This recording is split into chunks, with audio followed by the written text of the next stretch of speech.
Assalamualaikum warahmatullahi wabarakatuh.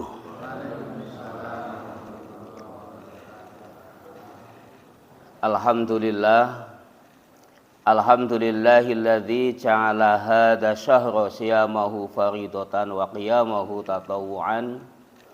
Asyhadu an la ilaha illallah wahdahu la syarikalah wa asyhadu anna Muhammadan abduhu wa rasuluh.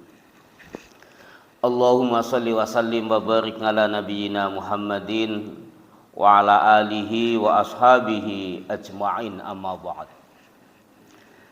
Ma'asyiral muslimin rahimakumullah, jamaah yang dirahmati Allah. Bersyukur kehadirat Allah Subhanahu wa taala atas semua nikmat yang Allah berikan pada kita sehingga kita bisa menjalankan ibadah di bulan Ramadan ini. Semoga ibadah kita diterima oleh Allah Subhanahu wa taala. Amin ya rabbal alamin. Bapak Ibu hadirin yang dirahmati Allah, salawat dan salam mudah-mudahan terlimpah pada Nabi kita Nabi Muhammad sallallahu alaihi wasallam, juga keluarganya dan sahabatnya serta orang-orang yang terus mengikuti ajarannya sampai hari kiamat. Bersyukur dan berterima kasih atas undangannya sehingga pagi ini kami bisa bersilaturahim setelah mungkin 5 tahun waktu itu sebelum COVID saya ikut mengisi dan ini baru bisa bertemu kembali. Saya termasuk salah satu pengurus Masjid Agung bersama Pak Ahmad Jokarya, ini aktif di Masjid Agung. Kita sama-sama memakmurkan masjidnya. Nanti kalau ada mubalik sini ingin atau bisa berkenan ngisi di Masjid Agung ya boleh juga, Pak. Kita juga kajian rutin setiap habis maghrib dan habis subuh. Bapak Ibu hadirin yang dirahmati Allah,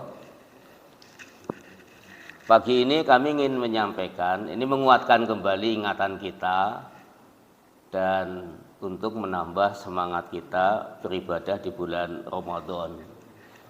Saya ingin memberikan gambaran bahwa suasana para sahabat juga suasana ketika perintah puasa diperintahkan oleh Allah Subhanahu wa taala.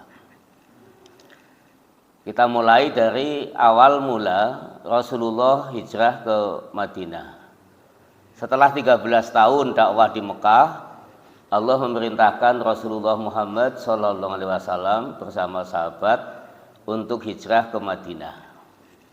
Nah, ketika hijrah di Madinah, sudah ada perintah sholat 1 tahun sebelumnya, sebelum hijrah, tapi belum ada perintah puasa. Nah, belum adanya perintah puasa itu bukan berarti orang tidak mengerti akan ibadah puasa, tapi memang belum adanya syariat diperintahkannya berpuasa di bulan Ramadan. Ketika awal datang ke Madinah, gitu ya, ini kaitannya dengan ibadah, ada 2 isu yang dilontarkan oleh orang Yahudi. Isu atau orang Yahudi ngeledek bahasa kita atau ya isu lah ya secara umum. Yang pertama tentang kiblat sholat. Sebenarnya Nabi itu menginginkan kiblat sholat itu menghadap ke Masjidil Haram. Akan tetapi awal mula sholat itu kiblat sholat itu menghadap ke Masjidil Aqsa. Sehingga kalau dari Madinah itu arah Palestina atau Masjidil Aqsa itu di utara kota Madinah. Sehingga Rasulullah sholatnya menghadap ke utara atau ke Masjidil Aqsa. Apa yang disampaikan orang Yahudi di Madinah kepada Rasulullah maupun sahabat, mereka membuat isu. Bahasa sininya ya, tuh Muhammad sama pengikutnya sholatnya juga sama menghadap ke tempat kita. Nah, karena Masjidil Aqsa itu berdampingan dengan tembok ratapan, tempat ibadahnya orang Yahudi. Maka Rasulullah SAW berdoa memohon kepada Allah agar kiblat sholat itu mengarah kepada arah Masjidil Haram. Nah, kemudian doa Rasulullah dijawab pada surat Al-Baqarah ayat 144. Ayat 144. A'udzu billahi minasyaitonir rajim. Qad nara taqalluba wajhika fis sama.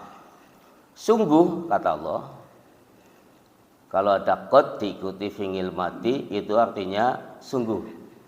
Tapi kalau qad diikuti fi'il mudhari artinya kadang-kadang gitu. Jadi dalam bahasa Arab kadang-kadang ada keunikannya.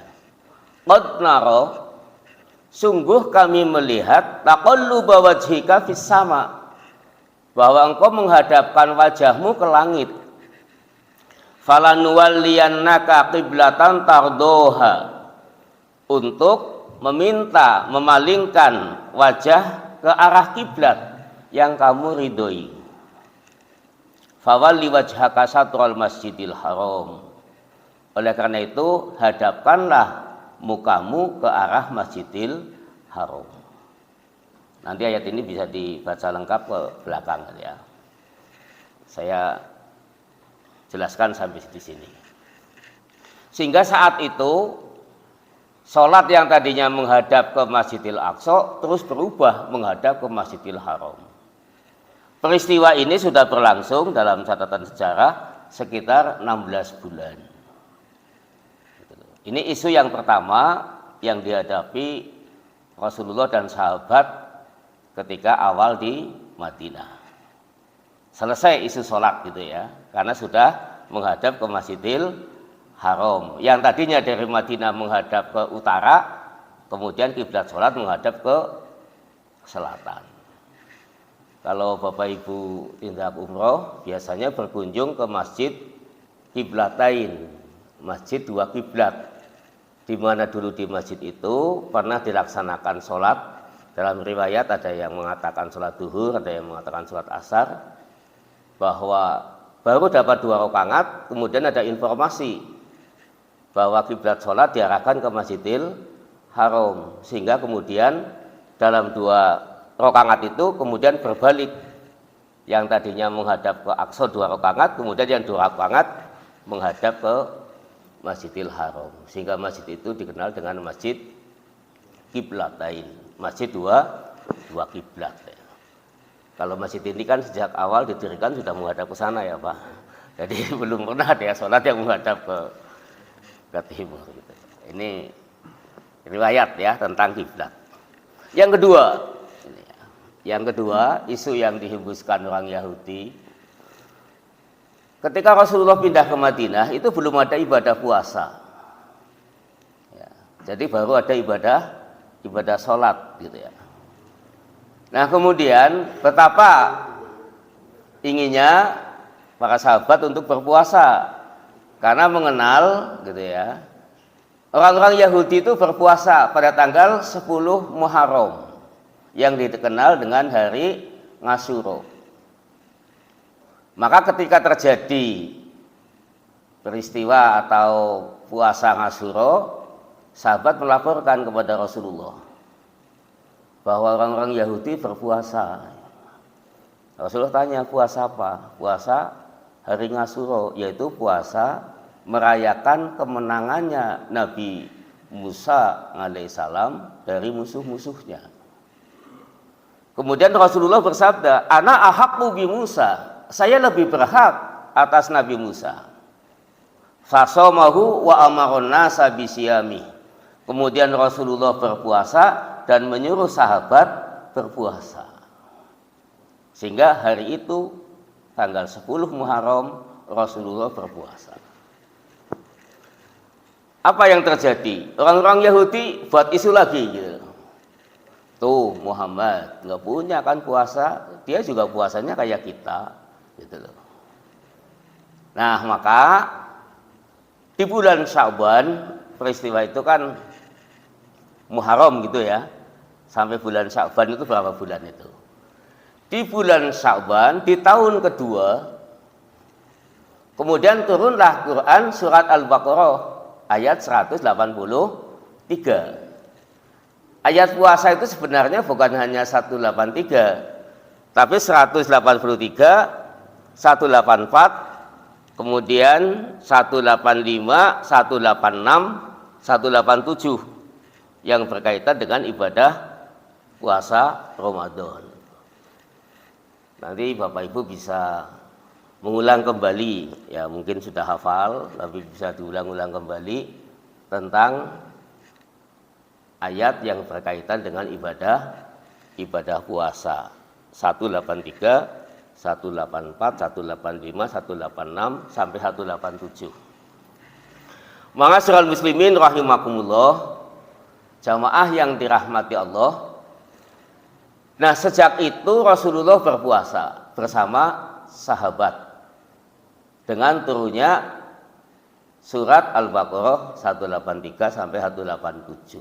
Dalam riwayat, ayat itu turun di hari Senin di bulan Sya'ban sebelum datang bulan Ramadan.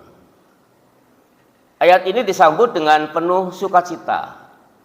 Ya, di samping tadi ada sentimen dari orang Yahudi, memang ibadah puasa itu ibadah yang para sahabat itu sudah mengenal puasa, tapi kan dalam Islam waktu itu belum ada perintah puasa gitu. Nah, antusiasme para sahabat untuk menyambut Ramadan, ya, maka dikenal istilahnya kalau sekarang tarhib gitu ya. Jadi kesiapan untuk menerima ibadah puasa di bulan Ramadan.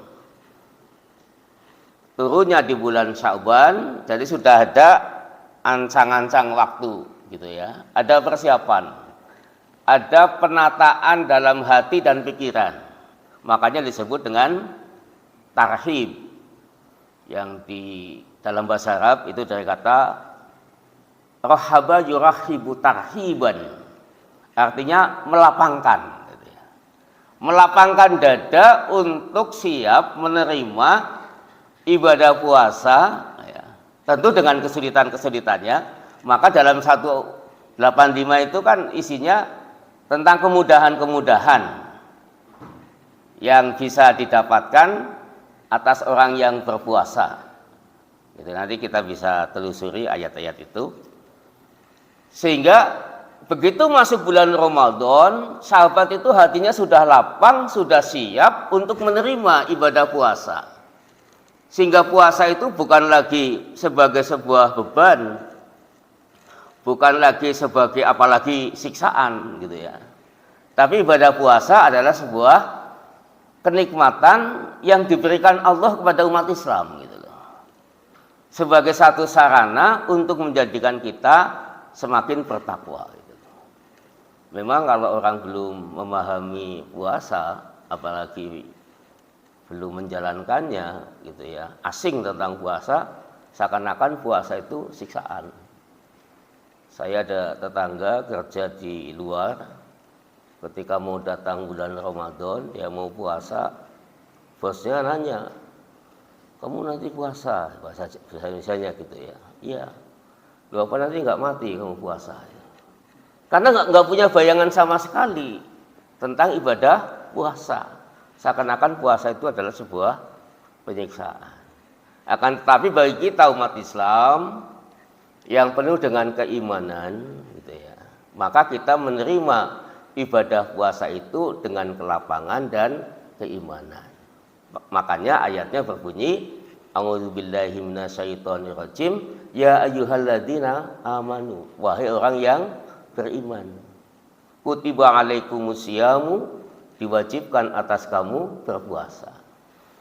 Saya ingin menekankan di sini, dalam bahasa Arab itu ada fi'il yang ketika fa'ilnya tidak disebutkan namanya mabni majhul gitu ya. Jadi misalnya bahasa Indonesianya si Ali makan roti, itu namanya kata kerja yang aktif gitu ya. Tapi ketika roti dimakan, gitu, tidak disebutkan orangnya, tidak disebutkan fa'ilnya, jumlah yang seperti ini, jumlah itu artinya kalimat, ini menunjukkan menurut ahli bahasa bahwa yang ditekankan itu puasanya, gitu ya. Sehingga yang mewajibkan tidak disebutkan, dan yang ditekankan adalah ibadah puasanya, dan puasa ini disyariatkan jelas kepada orang yang beriman karena sudah dipanggil dengan aman. Bapak Ibu hadirin yang dirahmati Allah, oleh karena itu ibadah puasa yang Allah perintahkan dalam surat Al-Baqarah ayat 183 ini disambut para sahabat dengan penuh sukacita dan sungguh-sungguh. Dan ketika puasa ini kita kerjakan dengan sungguh-sungguh, gitu ya, la'allakum tattaqun. Menurut ahli bahasa, kalau ada kata la'alla, gitu ya, dalam bahasa Arab itu ada isim, ada fi'il, ada huruf. Isim itu artinya kata benda. Kalau fi'il itu kata kerja.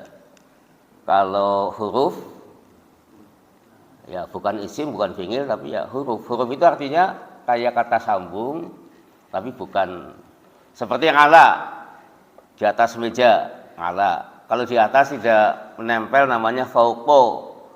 Kalau di bawah namanya tahta. Ya. Itu namanya huruf gitu loh. Ini kayaknya sudah pintar bahasa Arab ya.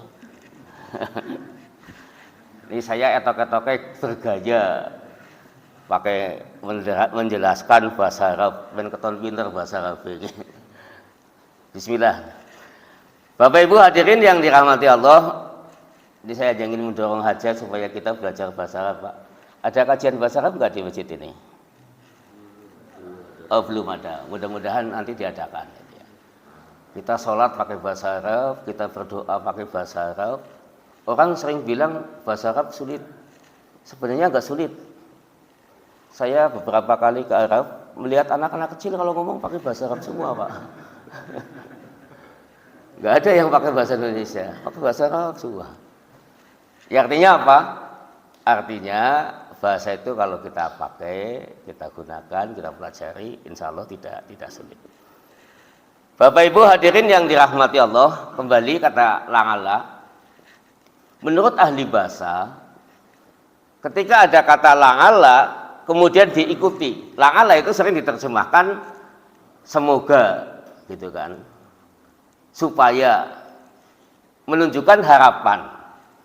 Dalam bahasa Arab disebut dengan istilah huruf taroji, untuk berharap. La'allakum tattaqun, ini berharap agar kamu bertakwa, atau semoga kamu bertakwa. Nah, menurut para ahli bahasa, ketika ada la'alla, sesudahnya itu menjadi tujuan, harapan tujuan itu bisa tercapai kalau dilakukannya dengan sungguh-sungguh. Jadi sesuatu yang diharapkan itu tidak akan tercapai ketika itu tidak dilakukan sungguh-sungguh. Oleh karena itu, orang berpuasa bisa mencapai tattaqun, gitu ya. Ya ketika puasanya sungguh-sungguh, gitu loh. Mohon maaf, jangan sampai ada kalimat lah sing penting aku puasa, gitu. Itu kan berarti nggak sungguh-sungguh. Jadi kalau kalimatnya lah sing penting aku puasa, sing penting ora batal, ini tidak sungguh-sungguh. Oleh karena itu, indahnya bahasa Arab, gitu ya, apalagi yang berkaitan dengan puasa. Kita simak 183 belakangnya la'allakum tattaqun. Kemudian di ayat berikutnya ada la'allakum tashkurun, itu 185-nya. Kemudian 186-nya la'allahum yarsudun, gitu kan. Kemudian 187-nya la'allahum yattaqun. Ini harapan-harapan. Artinya apa? Untuk mencapai ini harus diupayakan dengan sungguh-sungguh. Bagaimana puasa ini kita bisa mencapai derajat yang menjadi tattaqun? Ada lagi la'allahum yarsudun, la'allakum tashkurun, agar kamu bersyukur. Di bawah lagi la'allahum yattaqun, semua itu bisa dicapai ketika kita puasa, tetapi puasanya tidak pasif saja, tetapi aktif gitu loh. Ibadah puasa adalah ibadah yang pasif, menahan.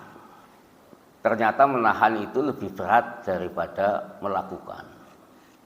Kita masih beruntung, syariat puasa hanya tidak makan, tidak minum, tidak hubungan suami istri. Coba kalau puasanya seperti Siti Maryam, tidak boleh bicara. Kira-kira sanggup nggak kita bergaul, bekerja, tapi sehari nggak ngomong? Kayaknya berat sekali, apalagi kalau ibu-ibu nggih nun sewu. Ini ibu-ibunya ada apa enggak? Oh ada ya.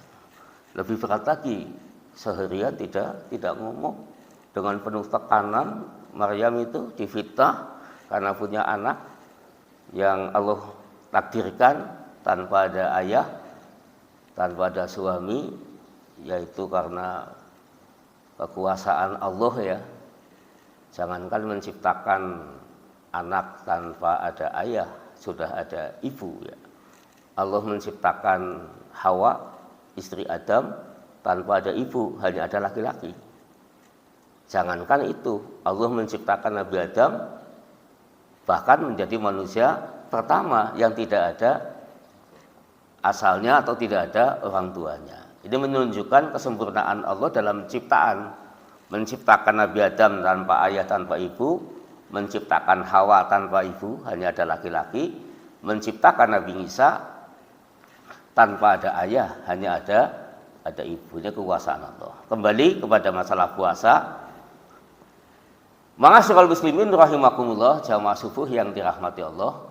Jadi puasa yang diwajibkan Allah kepada kita pasif ya. Dengan kata siyam, menahan diri dari yang membatalkan maupun yang merusak puasa. Tetapi dalam kepasifannya kita supaya aktif gitu loh. Ada yang bilang misalnya begini, tidurnya orang puasa ibadah, iya. Artinya dengan tidur itu menghindarkan diri dari perbuatan yang membatalkan atau merusak. Tetapi tidak demikian, karena puasa untuk mencapai derajat yang takwa, maka kita itu harus aktif melakukan kebaikan-kebaikan. Nah, dalam bulan Ramadan ini yang dicontohkan oleh Rasulullah, kalau kita kelompokkan, setidaknya ada 3 amalan yang mesti kita lakukan. Ini ngajinya sampai jam berapa, Bapak Ibu? Sampai jam 6, sampai suruk ya? Menjelang suruk, oke. Ya, tertulis di surat di WA sampai suruk ya, insya Allah. Amaliyah yang mesti kita lakukan, ini untuk menyemangati Bapak Ibu, saya yakin sudah sangat paham. Amaliyah yang pertama, sholat. Mari kita jaga sholat kita agar dilaksanakan dengan berjamaah dan di masjid gitu ya. Jadi dengan Ramadan semangat. Kadang belum waktunya adzan sudah ke masjid gitu. Karena semangatnya ini bagus. Kalau di luar Ramadan kadang-kadang kan lah nembe adzan iki ya. Asih suwe gitu ya. Itu malah mending, malah ada yang ucapu adzan nembe iki adzan morning. Itu lebih repot lagi gitu ya. Jadi semangat gitu ya. Jangan menunda-nunda gitu ya. Jadi ke masjid. Setidaknya gitu ya, sebelum qomat. Terpaksanya gitu ya, sudah qomat tapi menangi takbiratul ihram. Ini kalau dibuat ringan-ringannya gitu ya. Jadi berusaha untuk, kecuali ada udzur, ada halangan yang menyulitkan kita untuk melaksanakannya. Ma'asyiral muslimin rahimakumullah, setelah sholat fardu kita upayakan disempurnakan agar sholat kita sempurna, diikuti dengan sholat rawatib, sholat yang mengiringi sholat fardu, 2 rakaat sebelum subuh, kemudian 4 rakaat sebelum zuhur atau 2 rakaat sebelum zuhur, kemudian 2 rakaat sesudah zuhur, 2 rakaat sesudah maghrib, dan 2 rakaat sesudah isya. Jadi bisa 12, bisa 10. Kemudian sholat duha. Nah, bagus, ini sudah dibiasakan subuhnya kajian sampai syuruk, yang insya Allah duha awal gitu ya. Ada yang menyebutnya syuruk atau duha awal, yang pahalanya senilai seperti ibadah haji dan umroh. Oleh karena itu marilah kita selagi ada kesempatan dan kemampuan sholat subuhnya berjamaah, kemudian dilanjutkan sampai syuruk. Ma'asyiral muslimin rahimakumullah, ini kesempurnaan sholat. Kita kuatkan semangat kita untuk sholat. Tidak dilakukannya sholat tarawih, puasanya nggak sempurna kan gitu. Oleh karena itu Bapak Ibu hadirin yang dirahmati Allah, marilah kita berusaha untuk mendirikan malam Ramadan, karena dalilnya itu sama persis dengan dalil puasanya dari hadis Nabi, yang hanya beda huruf satu. Man soma, yang ini man qoma, mendirikan bulan Ramadan. Ini yang pertama, penguatan tentang sholat. Ya, silakan nanti dibaca lagi, banyak sekali dalil-dalil tentang ini. Yang kedua apa yang harus kita lakukan di bulan Ramadan? Yang kedua adalah kita berusaha untuk banyak berinteraksi dengan Al-Quran. Banyak berinteraksi dengan Al-Quran. Luar biasa, Al-Quran itu adalah firman Allah yang redaksinya dari Allah. Tidak ada satu kata pun dari Nabi Muhammad SAW. Dari Nabi Muhammad itu hanya melafalkan apa yang Allah firmankan, yang diturunkan melalui malaikat Jibril. Sehingga ketika kita melafalkan Al-Quran, kita sedang melafalkan apa yang difirmankan oleh Allah. Disinilah nyambungnya antara makhluk, kita sebagai makhluk, dengan Khalik, Allah sebagai pencipta.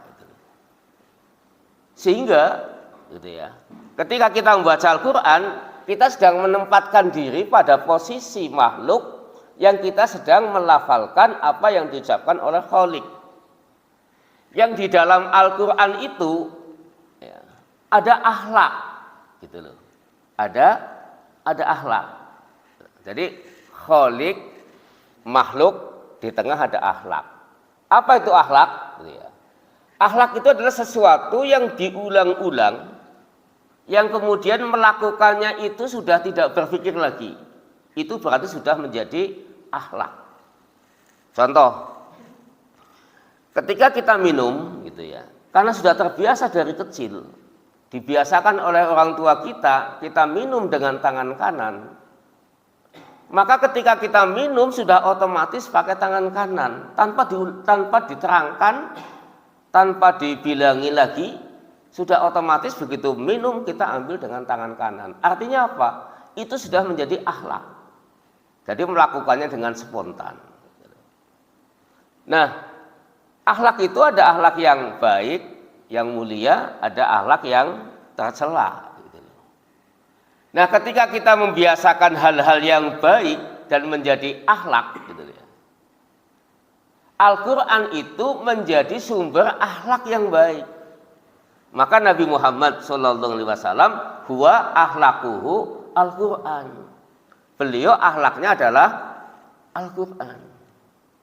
Sehingga bagaimana kita banyak berinteraksi dengan Al-Quran, kita membaca, menelaah, kemudian tadarus, memahami, kemudian mengamalkan, yang kemudian menjadi rutin untuk kita amalkan, yang mempengaruhi pribadi kita, sehingga kita terwarnai semua kehidupannya dengan Al-Quran. Nah, disitulah kita berarti berusaha untuk berakhlak dengan akhlak Al-Quran. Sehingga apa yang diwariskan oleh Rasulullah Muhammad SAW adalah membumikan Al-Quran. Gitu ya. Al-Quran yang itu firman Allah diturunkan ke dunia melalui malaikat Jibril, Rasulullah menghafalnya, menyampaikan kepada sahabat dan dipraktekannya dalam kehidupan. Nah, ini nyambungnya di situ, ya. Sehingga kita di bulan Ramadan ini memperbanyak interaksi kita dengan Al-Quran, sehingga nanti kehidupan corak diri kita akan terwarnai dengan Al-Quran. Ma'asyiral muslimin rahimakumullah, Rasulullah sendiri yang sangat sempurna gitu ya. Di bulan Ramadan banyak hadis yang menjelaskan kesempurnaannya itu tambah sempurna gitu. Seperti sifat dermawan. Rasulullah itu sangat dermawan. Terlebih lagi di bulan Ramadan, terlebih lagi ketika malaikat Jibril sedang turun. Rasulullah tambah meningkat. Ini artinya apa? Menjadi contoh bagi kita di bulan Ramadan ini banyak berinteraksi Al-Quran, dan ketika banyak berinteraksi Al-Quran maka akan mewujud, teraktualisasi dalam sesuatu yang nyata pada diri kita. Ya, jadi kita menjadi semakin baik. Jadi yang kedua, amaliyah yang mesti kita lakukan itu banyak berinteraksi dengan Al-Quran. Ma'asyiral muslimin rahimakumullah, jamaah yang dirahmati Allah. Yang ketiga, ya, amalan yang mesti kita lakukan, dan saya yakin Bapak Ibu sudah menjalankannya, ini penguatan. Di bulan Ramadan ada ibadah yang pahalanya sangat istimewa. Kalau tadi sholat kita bisa sempurna dengan sholat rawatib, tapi kita tidak mungkin mendapatkan pahala sholatnya orang lain. Ya. Jadi ada orang lain sholat kita dapat pahala, kan nggak ada dalilnya. Tapi ada ibadah yang orang lain menjalankannya, kita dapat pahalanya. Apa itu? Memberi buka. Memberi buka itu akan mendapatkan pahala sebesar semisal orang itu berpuasa. Ini kan luar biasa. Hadisnya sudah sangat kita kenal, riwayat Tirmidzi, Ibnu Majah dan Ahmad. Manfaat toroso iman.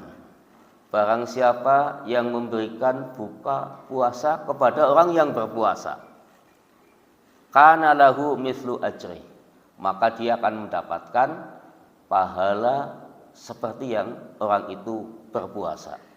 Ghaira annahu la yanqusu min ajrihi shaim syai'un, tanpa mengurangi pahala sedikit pun dari orang yang berpuasa itu. Bapak Ibu yang dirahmati Allah, puasa kita mungkin belum sempurna, gitu kan?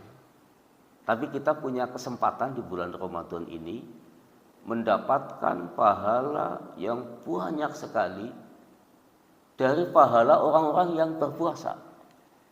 Yaitu dengan apa? Memberi buka puasa.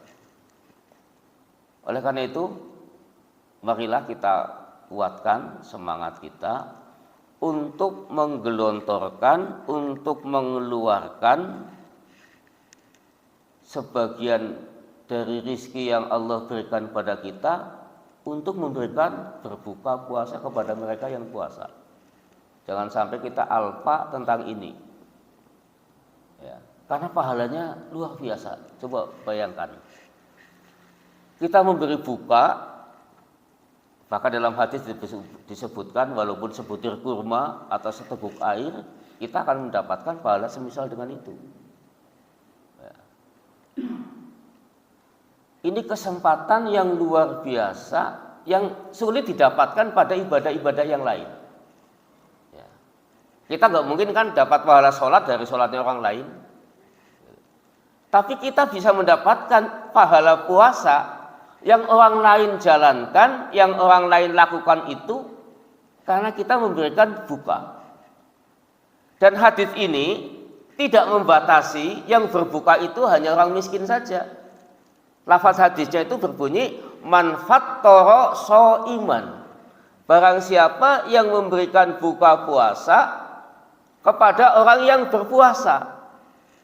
Maksudnya waktu maghrib, bukan siang-siang disuruh buka gitu ya. Jadi shaiman tidak dibatasi dengan kata masakin misalnya atau fuqara. Kalau zakat kan dibatasi, ada 8 asnaf gitu ya.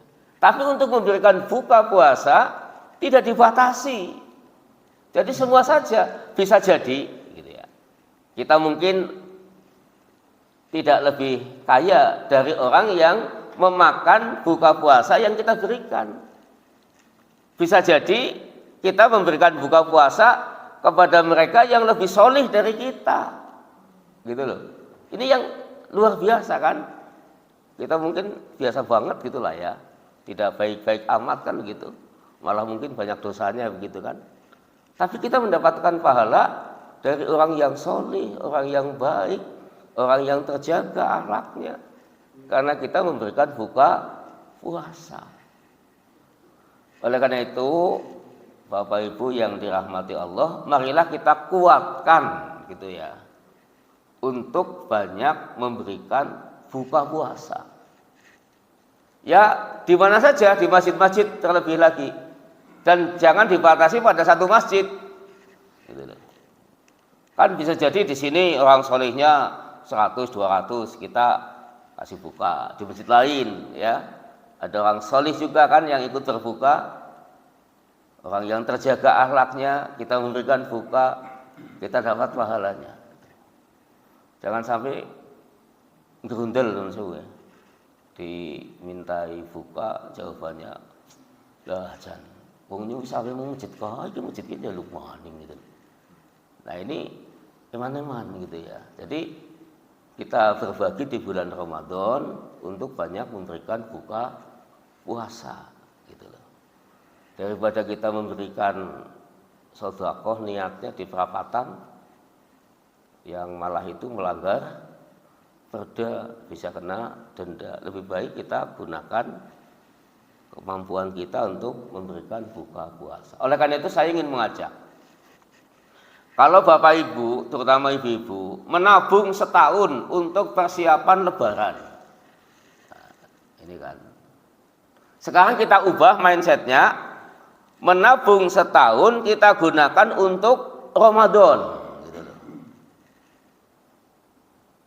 Jadi kita banyak keluarkan harta kita di bulan Ramadan. Bukan hanya untuk dikonsumsi oleh keluarga kita, tapi dikonsumsi oleh orang banyak.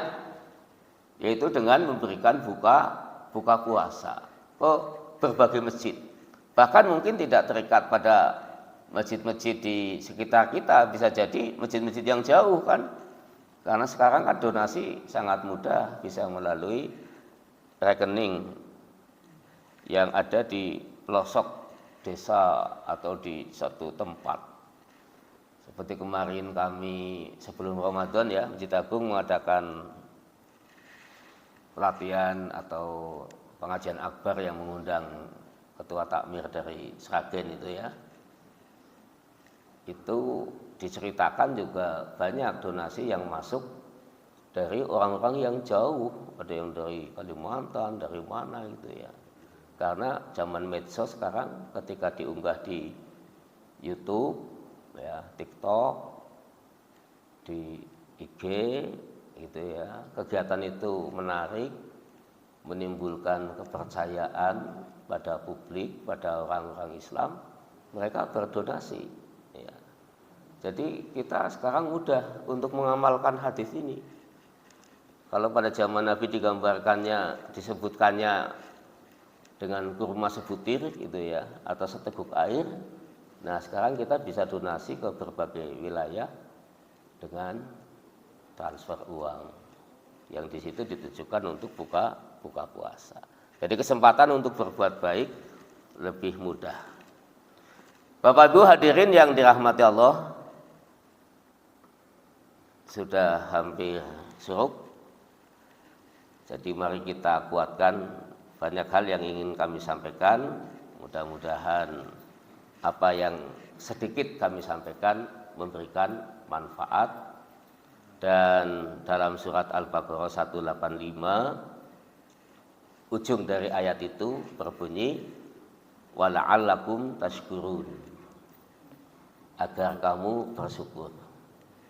Oleh karena itu marilah kita kuatkan lagi pada diri kita, ibadah puasa ini adalah ibadah yang kita lakukan dengan sungguh-sungguh sebagai upaya kita bersyukur kepada Allah Subhanahu wa Ta'ala dengan amalia-amalia yang sudah kami sampaikan tadi. Demikian, kalau ada pertanyaan monggo.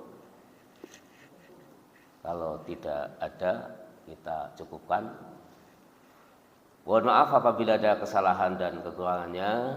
Alhamdulillah, terima kasih. Tersambung kembali. Saya terakhir dulu ngisi sebelum COVID. Kemudian bisa silaturahim ini setelah kurang lebih 4-5 tahun. Karena kontaknya Pak Subur itu ketemu kemarin pas undangan di Masjid Agung. Loh, ini Pak Samingan yang dulu. Kadang-kadang terima kasih kepada takmir atas kesempatan yang diberikan kepada kami sehingga kami bisa bersilaturahim kembali. Demikian, mudah-mudahan bermanfaat. Mohon maaf atas segala kekurangannya. Billahi taufik wal hidayah. Wassalamualaikum warahmatullahi wabarakatuh.